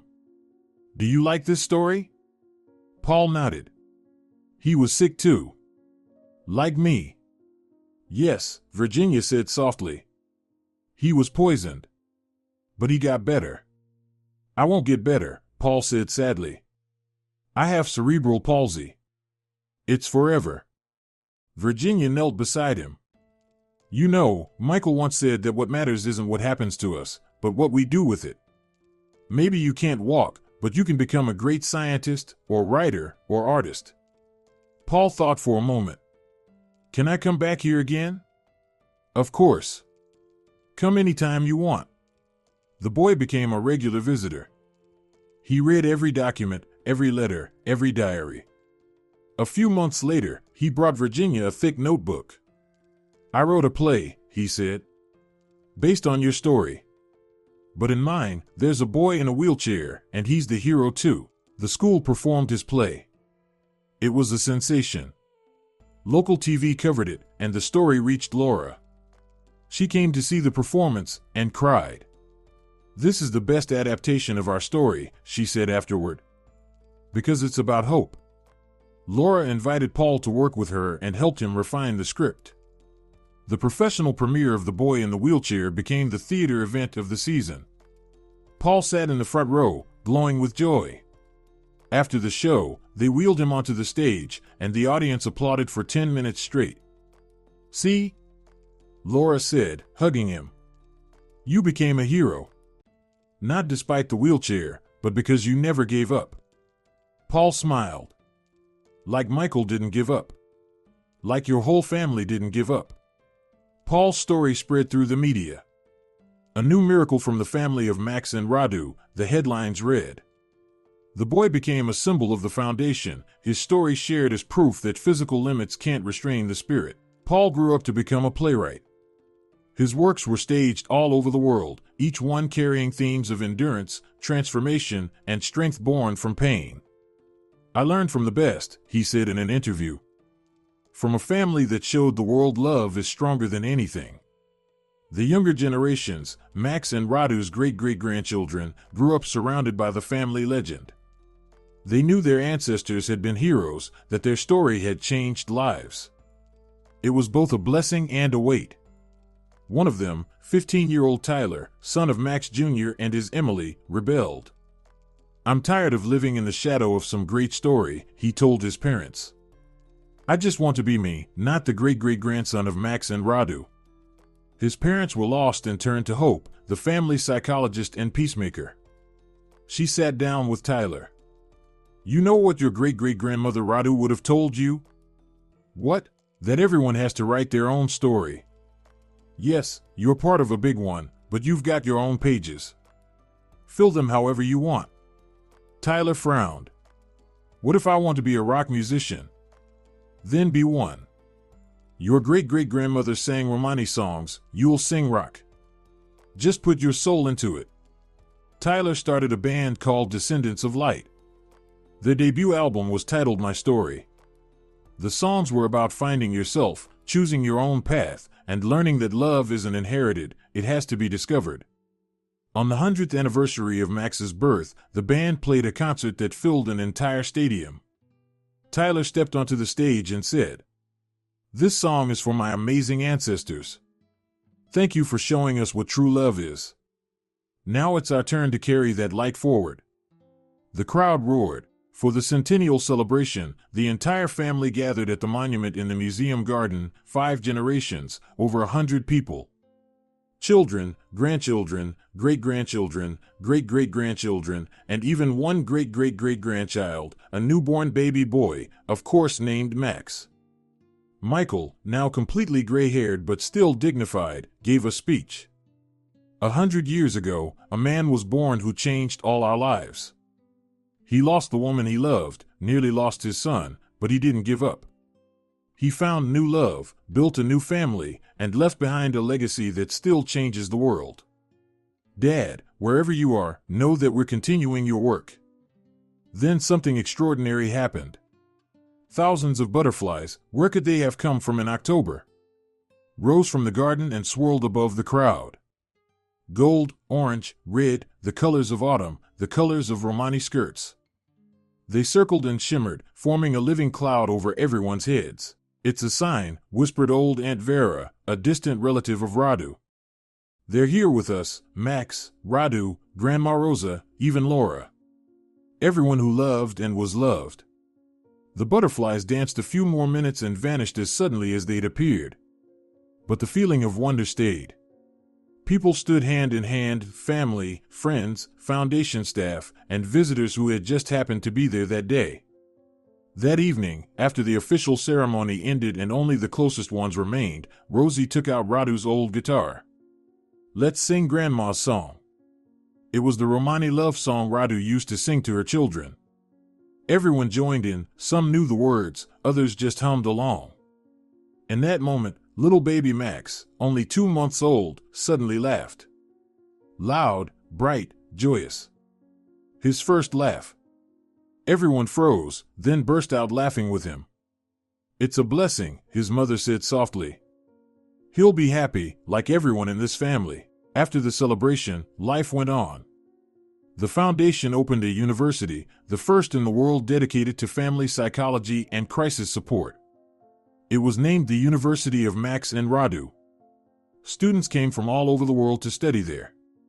The very first lecture was given by Michael. "Welcome," he began, "to the place where we teach how to turn tragedy into triumph, pain into strength, loneliness into family. Here, you'll study more than psychology or medicine. You'll study the alchemy of the soul, how to turn the lead of suffering into the gold of happiness." Among the first students was a young woman from Syria who had lost her entire family in the war. A young man from Brazil who'd grown up in the favelas. A woman from Japan who had survived the tsunami. They hadn't come just to study, they had come to learn how to live again.